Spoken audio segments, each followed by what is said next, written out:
গত বছরের মতো এবছরও ইরানে না খেলতে যাওয়ার সম্ভাবনা প্রবল মোহনবাগানের। যেদিকে জল গড়াচ্ছে তা কয়েকদিনের মধ্যেই পরিষ্কার হয়ে যাবে জলের মতো। তারা আদৌ ইরানে খেলতে যাবে কিনা?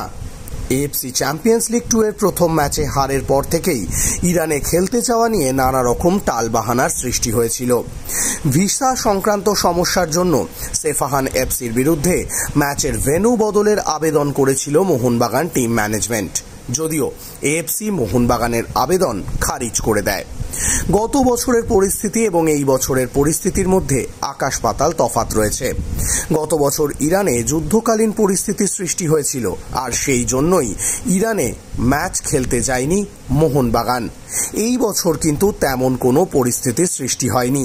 হঠাৎ ইরানে খেলতে যাওয়া নিয়ে সমস্যায় পড়েছে সবুজ মেরুন ব্রিগেড। এএফসি ড্রয়ের দিন মোহনবাগান ম্যানেজমেন্ট মালয়েশিয়ার সেফাহানের কর্তাদের সাথে বৈঠক করেছিলেন। তারা আশ্বাস দিয়েছিলেন মোহনবাগানকে যথাযথভাবে সাহায্য করা হবে। তবুও কেন হঠাৎই ইরানে খেলতে যাওয়া নিয়ে সমস্যায় পড়তে হলো মোহনবাগানকে? ইরানের সঙ্গে অস্ট্রেলিয়ার সম্পর্ক ভালো না হওয়ার দরুন সেই সমস্ত খেলোয়াড় যেতে পারবে না ইরানে। মোহনবাগান ম্যানেজমেন্ট অনেক চেষ্টা করেও তাদের নিয়ে যাওয়ার জন্য অস্ট্রেলিয়ার তরফ থেকে কোনো সদুত্তর পায়নি। এইবার কথা হলো, তারা না যেতে পারলেও মোহনবাগান বাকি দল নিয়ে ইরানে ম্যাচ খেলতে যেতেই পারে।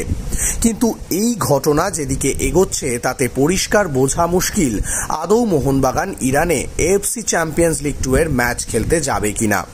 যদি মোহনবাগান ইরানে খেলতে না যায় তাহলে আগের বছরের মতো এএফসি তাদের ব্যান করবে কিনা সেটাও সময় বলবে।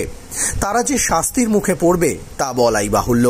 আমরা আশা করব মোহনবাগানের যা দল রয়েছে তাদের নিয়েই ইরানে খেলতে যাওয়া উচিত, ভারতীয় ফুটবলের স্বার্থে কিংবা মোহনবাগানের জন্য। মোহনবাগান যদি এই বছরেও এএফসি চ্যাম্পিয়ন্স লিগ 2 এর ম্যাচ না খেলে সেক্ষেত্রে ভারতের এএফসি ক্লাব র্যাঙ্কিংয়ে পতন হতে পারে, যার ফলে ভবিষ্যতে সরাসরি এসিএল 2 খেলার সুযোগ হারাতে পারে ভারতীয় ক্লাবগুলি।